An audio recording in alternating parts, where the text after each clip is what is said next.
Baik ya, kita lanjut ke lembar kerja ketiga. Kalau kalian sudah lihat lembar kerja ketiga itu ada di halaman 69 ya, 69 lembar kerja ketiga itu mengenai ciri meristik. Nah, ciri meristik ini kalian harus menghitung sisik. Jadi sisik dan sirip. Jadi kalian harus menghitung sisiknya, kemudian sirip-siripnya nantinya. Nah, kalian bisa lihat di lembar kerja meristik ada jari-jari keras sirip, ada jari-jari keras sirip. D ini adalah dorsal, adalah sirip punggung ya, sirip punggung. Ada kaudal, kalian harus tahu tuh semua sejenis kaudal. Kalau kaudal sirip apa? Ayo, sirip ekor. Jadi kalian akan menghitung sirip-sirip ekor, sirip-sirip punggung, sirip-sirip anal, sirip-sirip ventral, dan pektoral atau sirip dada. Jadi kalian harus hitung setiap sirip, jari-jari sirip keras dari sirip ikan tersebut, kemudian jari-jari lemah dari sirip, kemudian jari-jari lemah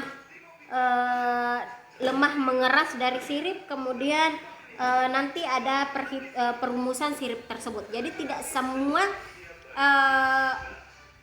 sirip dubur ataupun sirip dada ataupun sirip ekor itu memiliki jari-jari sirip keras. Tapi nanti kita lihat nih, nanti ibu akan perlihatkan bagaimana ciri-ciri sirip keras, kemudian bagaimana ciri-ciri sirip lemah mengeras, kemudian bagaimana ciri-ciri sirip lemah, kemudian nanti ada perhitungan rumusnya. Kalian bisa lihat di halaman, bentar.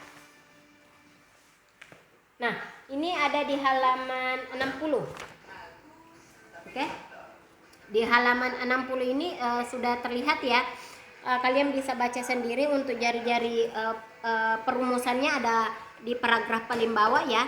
Jika satu sirip terdapat misalnya pada sirip punggung terdapat 8 sampai dengan 10 jari-jari sirip keras, maka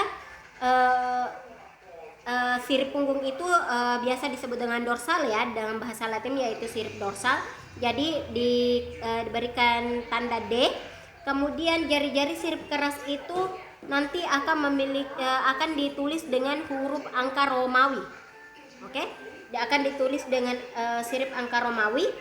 Kemudian setelah itu jari-jari sirip lemah mengeras dengan jari-jari lemah mengeras itu juga akan ditulis dengan angka Romawi. Kemudian jari-jari lemah kalian akan tulis dengan angka biasa seperti itu. Jadi kalian bisa tulis di perumusan sirip nantinya setelah kalian hitung setiap sirip keras, sirip lemah mengeras, kemudian sirip lemah. Nah, bagaimana ciri-ciri dari sirip keras? Kalian bisa juga lihat di halaman 62 ya, di halaman 62 pada lembar praktikum kita. Sini juga sudah jelas. Kalau keras berarti dia agak sulit untuk dibengkokkan. Kalau lemah mengeras, kalian bisa lihat nih, lemah mengeras itu dia lebih mudah dibengkokkan, kemudian terlihat ada dua percabangan. Kalau kalian lihat ini ada seperti dua percabangan. Kemudian lemah dia cenderung bagian belakang, di mana dia sangat mudah untuk dibengkokkan. Oke, jadi kalau sangat sulit dan dia hanya terdiri dari satu cabang aja, berarti dia adalah sirip keras. Misalkan ini ya, berarti 1, 2, 3, 4, 5 1, 2, 3, 4, 5, 6, 7, 8, 9, 10. Jadi ada 10 sirip kerasnya nih kalau kalian hitung. Kemudian bagaimana sirip lemah mengeras, Bu? Nah, kalau lemah mengeras dia agak bukan mudah, tidak begitu sulit untuk dibengkokkan nih, tapi dia sudah memiliki percabangan. Nah, kita lihat nih percabangannya 1, 2, 3, 4, 5, 6. Jadi ada 6 dia lemah mengeras. Kemudian yang lemah berapa, Bu? 1, 2, 3. Jadi lebih sedikit lemahnya. Jadi kalau kalian perhatikan nanti, kalian hitung jari-jari sirip lemah mengeras, baik itu di bagian dorsal maupun sirip ekor, sirip